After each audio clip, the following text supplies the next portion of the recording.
Hello everyone, स्वागत है आपका चैनल टेक थ्रस्ट में। आपको बताने वाले हैं क्या कि बिहार में बहुत बड़ी वैकेंसी आई हुई है। बिहार एसएससी के थ्रू आया हुआ है। अब देखते हैं कि ये किस कैटेगरी का जॉब है और किस तरह का जॉब है, कौन से बच्चे इसमें अप्लाई कर सकते हैं और किस इसका एलिजिबिलिटी क्या होगा, इसका एग्ज़ाम पैटर्न क्या होगा, इसका सिलेबस क्या होगा। तो इस वीडियो में हम A to Z जानकारी लेने वाले हैं। तो देखिए, ये वैकेंसी आया हुआ है बिहार कर्मचारी चयन आयोग की तरफ से। अवर सांख्यिकी पदाधिकारी एंड प्रखंड सांख्यिकी पदाधिकारी के पदों पर नियुक्ति हेतु विज्ञापन दिया गया है। आपको जो है ऑनलाइन रजिस्ट्रेशन जो है 1/4/2025 से लेकर के 19/4/2025 तक जो है ऑनलाइन रजिस्ट्रेशन किया जाएगा। आगे बात करते हैं कि विज्ञापन संख्या 125 अर्थ एवं सांख्यिकी निदेशालय योजना एवं विकास विभाग बिहार पटना के अंतर्गत अवर सांख्यिकी पदाधिकारी या प्रखंड सांख्यिकी पदाधिकारी के निम्नांकित रिक्ति पदों पर नियुक्ति हेतु योग्य उम्मीदवारों के से ऑनलाइन आवेदन आयोग के वेबसाइट इतना पर दिया जाएगा पर आमंत्रित किए जाते हैं। ऑनलाइन आवेदन भरने की विस्तृत जानकारी आयोग के वेबसाइट पे आपको उपलब्ध होगा। और इसमें देखेंगे कि आपका जो हो जाएगा कि शैक्षणिक योग्यता का विवरण देखेंगे कि क्या इसमें दिया गया है। तो देखिए, इसमें पद जो हो जाएगा आपका अवर सांख्यिकी पदाधिकारी या प्रखंड सांख्यिकी पदाधिकारी। वेतनमान जो हो जाएगा आपका 7वां वेतन हो जाएगा। योग्यता जो हो जाएगा इसमें कि शैक्षणिक योग्यता मान्यता प्राप्त विश्वविद्यालय से। ध्यान दीजिएगा कि शैक्षणिक योग्यता क्या होगा, तो मान्यता प्राप्त विश्वविद्यालय से। अर्थशास्त्र में होना चाहिए। उसके बाद आपका गणित होना चाहिए और सांख्यिकी में किसी एक विषय से आपको स्नातक करना है। और नोट इसमें क्या दिया गया है कि पास कोर्स के रूप में, अगर जब आप पास हो रहे हैं तो पास कोर्स के रूप में उक्त विषयों से स्नातक की डिग्री या पूरक विषय सब्सिडी के साथ स्नातक में डिग्री प्राप्त अभ्यर्थी भी उक्त पदों के लिए योग्य होंगे। इसमें ध्यान से देखिए कि क्या बोला गया है कि आपको जो है स्नातक में अर्थशास्त्र होना चाहिए, गणित में होना चाहिए और सांख्यिकी में होना चाहिए। इंस्टेंट ऑफ दैट, अगर आप पास किए हुए हैं पास कोर्स के रूप में उक्त विषयों में से स्नातक की पूरक डिग्री, जैसे कि आपका सब्सिडरी में लेते हैं तो सब्सिडरी में अर्थशास्त्र या गणित होना चाहिए। अगर सब्सिडरी में अर्थशास्त्र है और गणित से हैं तो आप जो है इस फॉर्म को भरने के लिए आप एप्लीकेबल हो जाएंगे। आगे दिखाया गया है कि अधियाची विभाग द्वारा कुल जो है 682 रिक्तियाँ उपलब्ध कराई गई है, जिसका आप कोटिवार विवरण आप देख सकते हैं कि जैसे कि अनारक्षित के लिए आपको 313 सीट दिया गया है, जिसमें महिलाओं का 110 हो जाएगा। अनुसूचित जाति के लिए 98 दिया गया है, उसमें 34 हो जाएगा महिलाओं के लिए। अनुसूचित जनजाति के लिए 7 दिया गया है, जिसमें आपका 2 जो हो जाएगा महिलाओं के लिए हो जाएगा। अत्यंत पिछड़ा वर्ग के लिए आपका 12 दिया गया है, जिसके 39 जो हो जाएगा आपका महिला का हो जाएगा। इसी तरह से इसमें दिया गया है। और इसमें क्या बोला गया है, फ्रीडम फाइटर के जो नाती पोता पोती हैं उनके लिए जो है आपका 14 पोस्ट दिया गया है। आगे बात करते हैं कि आगे इसमें देखते हैं कि दिव्यांगता की प्रकृति इस प्रकार दर्शाई गई है, जैसे कि इसमें आपको दिखाया गया है। आगे देखते हैं कि सबसे मेन पॉइंट में हम देखते हैं क्या कि अभ्यर्थी की उम्र सीमा की गणना 1/8/2024 के आधार पर की जाएगी, परंतु वैसे अभ्यर्थी जो दिनांक 1/8/2010 को सरकार द्वारा निर्धारित अधिकतम उम्र सीमा निर्धारित करते हो एवं उक्त तिथि तक निर्धारित शैक्षणिक योग्यता धारण करते हो तो उम्र सीमा के आधार पर सामान्य प्रशासन विभाग के पत्रत्रिका 212 दिनांक 23/1/2006 के आलोकन से एक परीक्षा के लिए पात्र होंगे। क्रमिक एवं प्रशासनिक सुधार विभाग वर्तमान में समान प्रशासन विभाग के संकल्प 294 दिनांक 7/1/2016 के अनुसार उम्र सीमा में निरूपण निर्धारित की जाएगी। इससे सबसे साफ है कि आपको 1/8/2024 तक जो है आपका डेट जो होना चाहिए इस फॉर्म को भरने के लिए आप एप्लीकेबल होना चाहिए। आगे देखते हैं, नेक्स्ट देखते हैं कि उम्रवार सीमा आपको दिया गया है कि किस तरह से। तो अनारक्षित के लिए 37 बताया गया है। अत्यंत पिछड़ा वर्ग या पिछड़ा वर्ग के लिए पुरुष महिलाओं के लिए 40 दिया गया है। अनारक्षित महिलाओं के लिए भी 40 दिया गया है। अनुसूचित जाति अनुसूचित जनजाति के लिए 42 दिया गया है। और सभी कोटिवार के लिए जो है आपको 10% 10 वर्ष की छूट दी जाएगी। योग्यता क्या होना चाहिए, तो देखिए योग्यता इसमें बताया गया है। योग्यता बताते हैं, आयोग द्वारा मैट्रिकुलेशन या समतुल प्रमाण पत्र अंकित उम्मीदवारों को जन्म तिथि मान्य की जाएगी। जो जन्म तिथि जो हो जाएगा आपका मैट्रिकुलेशन के आधार पर मान्यता दी जाएगी।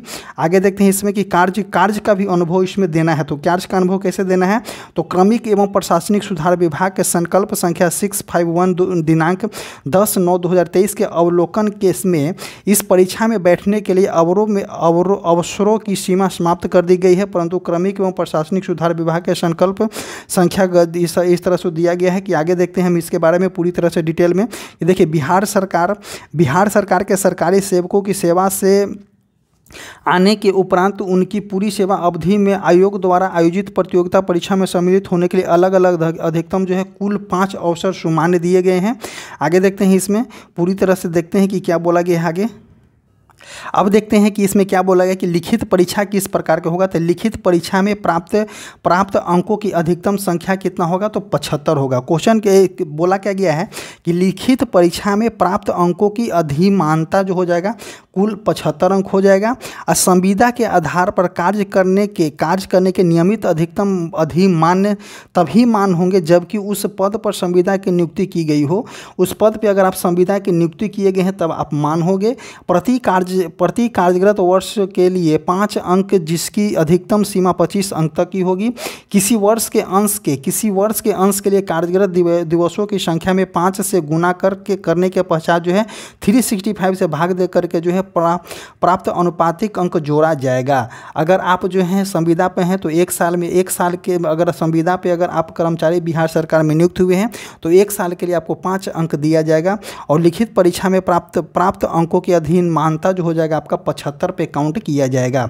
परीक्षा के अंक में अधिमानता की गणना के लिए बोला गया है कि परीक्षा में प्राप्त अंकों का प्रतिशत जो है 0.75 से गुना कर प्राप्त किया जाएगा। अर्थात अधिमानता अंक जो बोला गया है कि परीक्षा में प्राप्त अंक अगर मानते हैं परीक्षा में प्राप्त अंक कितना रहा है उसको कुल अंक से डिवाइड कर करके 75 से गुना करना होगा, तो 75 पर बनाएगा। और संविदा के आधार पर दे अधिनियमता प्रारंभिक एवं मुख्य परीक्षा दोनों में देने होंगे। प्रश्न वस्तुनिष्ठ एवं वैकल्पिक होंगे। प्रश्नों की कुल संख्या 150 होगी। प्रत्येक सही प्रश्न के लिए 4 अंक दिए जाएंगे और प्रत्येक गलत उत्तर के लिए एक अंक की कटौती की जाएगी। परीक्षा की अवधि 2 घंटे और 15 मिनट की होगी। लिखित परीक्षा में भाषा जो हो जाएगा आपका हिंदी और इंग्लिश हो जाएगा। अगर किसी भी प्रकार की त्रुटि होती है तो इंग्लिश की मान्यता दी जाएगी। आगे क्या बोला गया है कि मेघा सूची में समान प्राप्तांक होने के स्थिति में उम्मीदवार के जन्म तिथि के आधार पर अधिकतम उम्र वाले उम्मीदवार की मेघा क्रम में ऊपर रखा जाएगा। समान प्राप्तांक एवं समान जन्म तिथि होने की स्थिति में उम्मीदवार के नाम के अंग्रेजी वर्णमाला के अनुसार जो है मेघा क्रम में रखा जाएगा। देखिए किस तरह से बोला गया है। अब इसमें क्या बोला गया है, ये तो आपको हो गया कोटिवार दिया गया है कि किस तरह से अनारक्षित के लिए बोला गया है, ये सभी देखते हैं। अब देखते हैं परीक्षा शुल्क के बारे में। तो देखिए अत्यंत असमान वर्ग, पिछड़ा वर्ग, अत्यंत पिछड़ा वर्ग पुरुष के लिए 540 रुपये देना होगा। अनुसूचित जाति अनुसूचित जनजाति के लिए जो आपको 135 देना होगा। और इसी तरह से जो कि परीक्षा शुल्क हो जाएगा आपका। आगे देखते हैं परीक्षा की राशि पर प्रक्रिया शुल्क, प्रोसेसिंग चार्ज एवं सेवा टैक्स आपको पूरा देना होगा। क्रेडिट कार्ड डेबिट कार्ड के माध्यम से आप पेमेंट कर सकते हैं। ऑनलाइन रजिस्ट्रेशन करने के पश्चात परीक्षा शुल्क पेमेंट गेटवे हो जाएगा। ऑनलाइन पेमेंट गेटवे के माध्यम से 1/4/2025 से लेकर के 19/4/2025 तक आप जमा कर सकते हैं। मात्र रजिस्ट्रेशन या परीक्षा शुल्क का भुगतान करने से यह नहीं माना जाएगा कि अभ्यर्थी द्वारा पूर्ण रूप से ऑनलाइन आवेदन भर लिया गया है। परीक्षा शुल्क किसी भी परिस्थिति में वापस नहीं की जाएगी। साथ ही साथ यह अंतःकालीन निर्णय होगा। आगे देखते हैं हस्तांतरणीय होगा। परीक्षा की प्रकृति क्या होगी, तो बिहार कर्मचारी चयन आयोग संचालित नियमावली 210 के लिए परीक्षा की प्रकृति देखेंगे कि प्रारंभिक परीक्षा वस्तुनिष्ठ प्रकृति की होगी। प्रारंभिक परीक्षा के माध्यम से कोटिवार उपलब्धि रिक्ति में 0.5 गुना 5 गुना संख्या के बराबर अभ्यर्थी का चयन किया जाएगा। तो देखिए 5 गुना अभ्यर्थी का जो है इसमें आपको चयन किया जाएगा।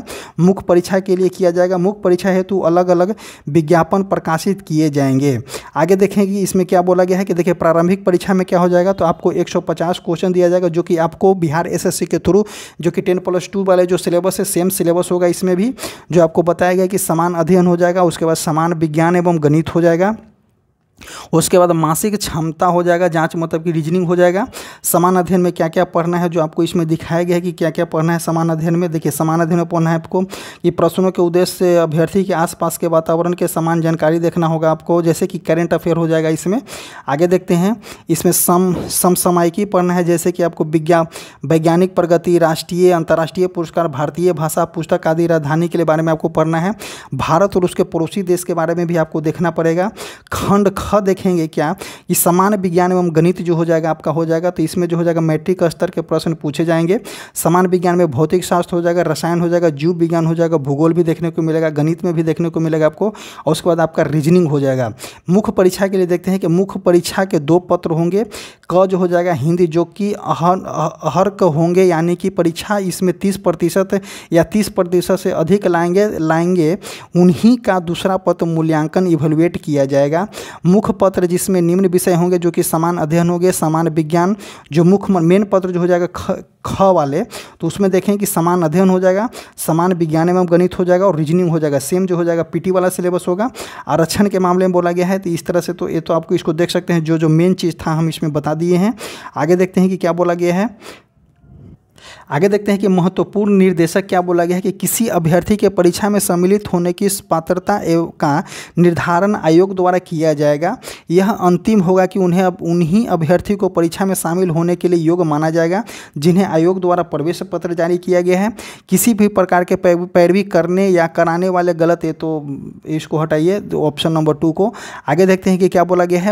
अभ्यर्थी ऑनलाइन आवेदन समर्पित करने के क्रम में हिंदी और अंग्रेजी में हस्ताक्षर को स्कैन कर अपलोड करेंगे, बहुत जरूरी है। इंटरनेट या बैंकिंग व्यवस्था के लिए आयोग उत्तरदायी नहीं होंगे, अतः अभ्यर्थी अंतिम तिथि का इंतजार नहीं करेंगे। आप जो होगा पहले भर लीजिएगा फॉर्म में, अंतिम तिथि का इंतजार करने के लिए आपको नहीं बोला गया है। 5 नंबर क्या बोलता है कि अभ्यर्थी आवेदन पत्र को सबमिट करने से पूर्व जो है आपको प्रीव्यू करना होगा। यदि कोई सुधार की आवश्यकता हो तो एडिट ऑप्शन का उपयोग करके आप सुधार कर सकते हैं। करने के उपरांत ही आवेदन पत्र को सबमिट करेंगे। 6 नंबर क्या बोलता है कि एक अभ्यर्थी द्वारा मात्र एक ही ऑनलाइन आवेदन पत्र भरा जा सकता है। किसी अभ्यर्थी द्वारा एक से अधिक आवेदन पत्र एक ही पता या पता बदलकर भरे जाने की स्थिति में उसके सभी आवेदन को अस्वीकृत करते हुए और अभ्यर्थी को रद्द कर दिया जाएगा। आगे देखते हैं कि वैध एवं सक्रिय मोबाइल नंबर दीजिए। आपका जो है मोबाइल नंबर जो है वैलिड होना चाहिए, ईमेल आईडी वैलिड होना चाहिए, क्योंकि भविष्य में संवाद के लिए इस ईमेल का इस्तेमाल किया जाएगा। अगर आप गलत या अवैध मोबाइल नंबर या ईमेल आईडी के दर्ज करते हैं तो भविष्य में महत्वपूर्ण सूचना से आप वंचित हो जाएंगे और उसके लिए जिम्मेदार जो हो जाएगा आपका आयोग नहीं होगा। और क्या बोला है कि अभ्यर्थी अपना application form number, registration number, roll number को सुरक्षित रखेंगे। अभ्यर्थी पूर्ण रूप से भरे आवेदन को फोटो सहित की प्रति अपने पास सुरक्षित रखेंगे। किसी भी परिस्थिति में डुप्लीकेट द्वितीयक रजिस्ट्रेशन एप्लीकेशन फॉर्म, प्रवेश पत्र आदि निर्गत नहीं की जाएगी। आगे बोला गया है कि समान प्रशासन विभाग पटना की अधिसूचना संख्या 9667 दिनांक 26/6/2024 के अवलोकन परीक्षा ऑनलाइन कंप्यूटर बेस्ड, देखिए परीक्षा जो है ऑनलाइन कंप्यूटर बेस्ड या ऑफलाइन कंप्यूटर बेस्ड से ली जाएगी। तो देखिए परीक्षा जो हो जाएगा आपका इनकेस ऑनलाइन भी लिया जा सकता है या ऑफलाइन भी लिया जा सकता है, जो कि यहाँ पे आपको दे दी गई है। आगे देखते हैं 10 नंबर क्या बोला गया है। विभिन्न परीक्षाओं के दौरान कपति अभ्यर्थियों को प्रधान इंप्रेशन करने के इम्प्रीजेशन, ये सब तो देखिए अथी वाला है कि अवधान अगर मारते हैं दौरान biometric thumb impression iris computer लिया जा सकता है, ताकि चयन की प्रक्रिया के दौरान बायोमेट्रिक थंब आइरिस कैप्चर का मिलान किया जा सके। थंब बायोमेट्रिक कैप्चर मिलान का सही किसी भी तरह की विसंगत पाए जाते हैं तो अभ्यर्थी के विरुद्ध आयोग के विधि के द्वारा आपको कार्रवाई की जाएगी।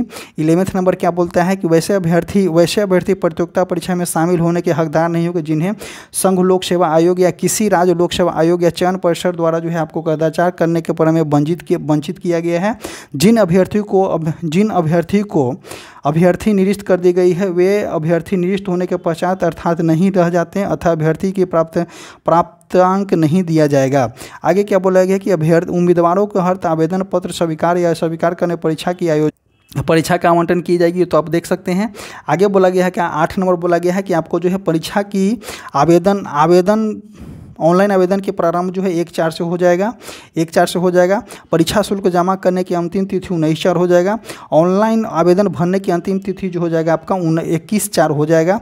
ऑनलाइन आवेदन में योग आरक्षण कार्य अभिभावकों के लिए आपको मैट्रिक का मैट्रिक का जो अंक एवं मूल प्रमाण पत्र दोनों देना होगा। अर्थशास्त्र सांख्यिकी अर्थशास्त्र गणित या सांख्यिकी में स्नातक के संबंध में एक मूल प्रमाण पत्र आपको देना होगा। कनीय अधीक्षक क्या बोला गया है कि आवश्यक के आधार पर जो है आपको कार्यरत प्रमाण पत्र देना होगा। अस्थायी निवासी देना होगा। जाति प्रमाण पत्र अगर क्रीमी लेयर हैं तो आर्थिक रूप से कमजोर वर्ग हैं तो स्वतंत्रता सेनानी वाला देना होगा। दिव्यांग पत्र देना होगा। अधिकतर उम्र में छूट हेतु सरकारी बोला गया है जिस तरह से आपको देना होगा। आगे देखते हैं कि अगर संविदा के आधार पर कार्यरत का दावा करने वाले उम्मीदवार द्वारा संविदा पर कर्मचारी होने का कार्य अनुभव प्रमाण पत्र निर्गत करने के लिए निर्देशक अर्थ एवं सांख्यिकी निदेशालय बिहार पटना सक्षम प्राधिकार होंगे। कार्य अनुभव प्रमाण पत्र हेतु विविध प्रपत्र प्रकाशन विज्ञापन के साथ संलग्न करना है आपको। आगे दिया गया है क्या, ऑनलाइन भरते समय देखिए आपका नाम पता पूरा अच्छी तरह से देना होगा। मैट्रिक के प्रमाण पत्र के अनुसार A to Z देना होगा। इसमें जो हो जाएगा आपको जो है ऑनलाइन जो है फ़ोटो कैप्चर भी किया जाएगा। आप ध्यान में दीजिए कि जब आप फॉर्म भरिएगा उस टाइम जो है आपको ऑनलाइन फ़ोटो लेगा तो वो इस तरह से आजकल ज़्यादातर दे रहे हैं। और जो है आपका फॉर्म जो है स्टार्टिंग हो जाएगा आपका 1/4/2025 से 21/4/2025 तक आप फॉर्म भर सकते हैं। तो जो बच्चे इसमें एलिजिबल हैं, एलिजिबल वाले बच्चे जो हैं जो बच्चे एलिजिबल हैं आप इस फॉर्म को जरूर भरेगा, क्योंकि इसका एक बार फॉर्म भर लीजिएगा तो कब एग्जाम लेगा इसका आता पता नहीं है, लेकिन आप फॉर्म जरूर भर लीजिएगा। और इसी तरह से आपको अगर वीडियो संतुष्टि लगता है तो इसको शेयर कीजिए। और आपको बता दें कि हमारा एक टेलीग्राम चैनल है जो कमेंट बॉक्स और डिस्क्रिप्शन बॉक्स में टेलीग्राम का लिंक पिन कर दिया गया, आप जाइए और वहाँ से जुड़िए। और किसी भी प्रकार की अगर इसमें दिक्कत होती है तो आप डायरेक्ट कॉल करके बात कर सकते हैं, उसका नंबर जो है आपको डिस्क्रिप्शन में मिल जाएगा। इसी तरह से वीडियो समाप्त होता है। Thank you.